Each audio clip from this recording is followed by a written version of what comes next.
Halo teman-teman, dimanapun kalian berada, semoga kalian baik-baik saja ya. Nah, pada video ini judulnya adalah Sehat Lingkunganku, Sejahtera Hidupku. Kita mengkolaborasi mata pelajaran IPA, Pendidikan Agama, dan Bahasa Indonesia. Sebelum ke topik pembahasan, kita kenalan dulu. Karena ada pepatah mengatakan, tak kenal maka tak sayang. Kenalkan, nama saya Arnindyo Pogi Nugroho. Saya kelompok 3 kelas 7F absen 5. Halo, nama saya Pius Frederikus Rekian Wijaya, biasa dipanggil Pius, kelas 7F, nomor absen 25, kelompok 3. Halo, namaku Prisa, aku kelas 7F, nomor absen 26, kelompok 3 E5. Hai semua, perkenalkan nama saya Maria Margareta Mivasi Sabtono, biasa dipanggil Miva, dari kelompok 3, absen 19, kelas 7F, SMP Regina Pacis, Surakarta.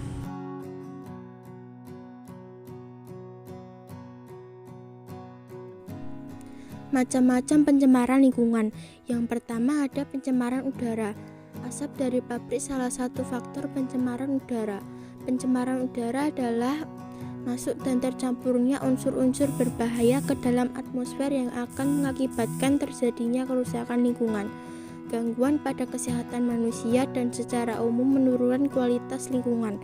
Upaya penanggulangan pencemaran udara dilakukan dengan cara: yang pertama, tidak membakar sampah di pekarangan.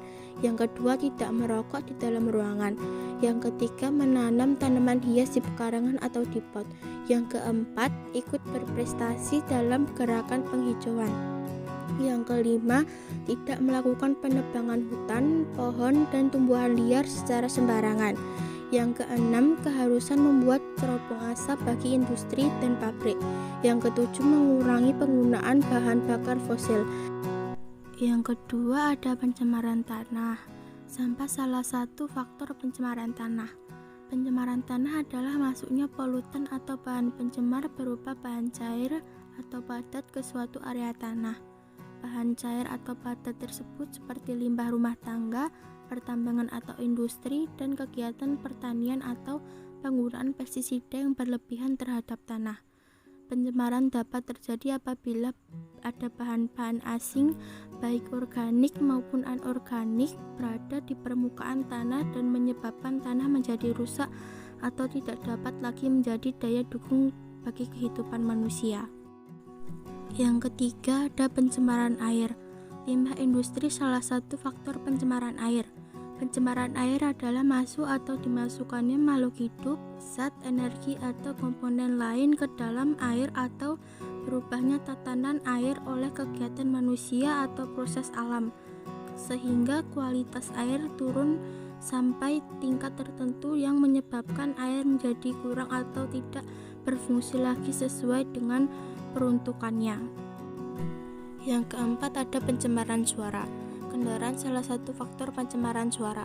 Pencemaran suara disebabkan oleh kebisingan suara mesin pabrik, mesin kendaraan bermotor, dan mesin pesawat. Upaya penanggulangan pencemaran suara yaitu: yang pertama, membuat dinding kedap suara. Yang kedua, menanam tanaman di sekitar rumah yang dapat meredam suara. Yang ketiga, mesin pabrik dan kendaraan bermotor menggunakan peredam suara atau dengan knalpot yang memiliki peredam suara. Yang keempat, tidak membuat kegaduhan, misal tidak membunyikan radio, TV, atau musik dengan suara keras. Yang kelima, larangan menyalakan petasan.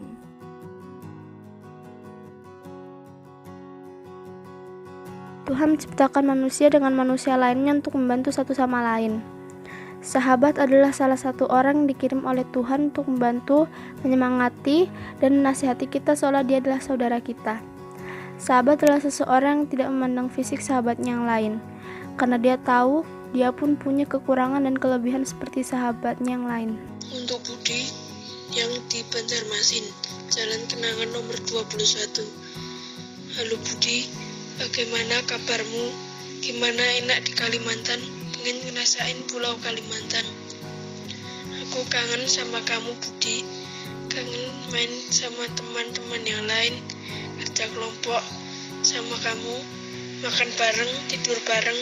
Pokoknya aku kangen.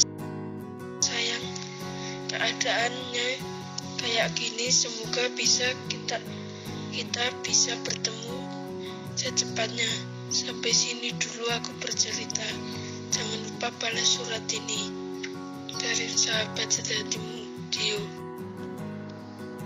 Jadi, sebagai generasi muda, kita harus berupaya mencegah pencemaran agar Indonesia semakin indah.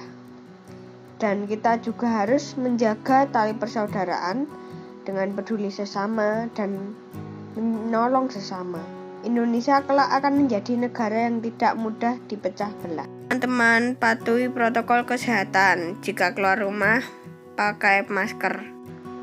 Jika kita terus melakukan apa yang kita lakukan, kita akan terus mendapatkan apa yang kita dapatkan. Terima kasih teman-teman telah melihat video ini. Tolong tinggalkan like, subscribe, share, and comment. Thank you.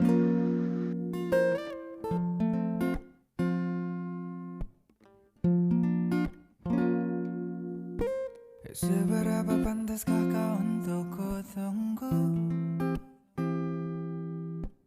Cukup indahkah dirimu untuk selalu ku nantikan?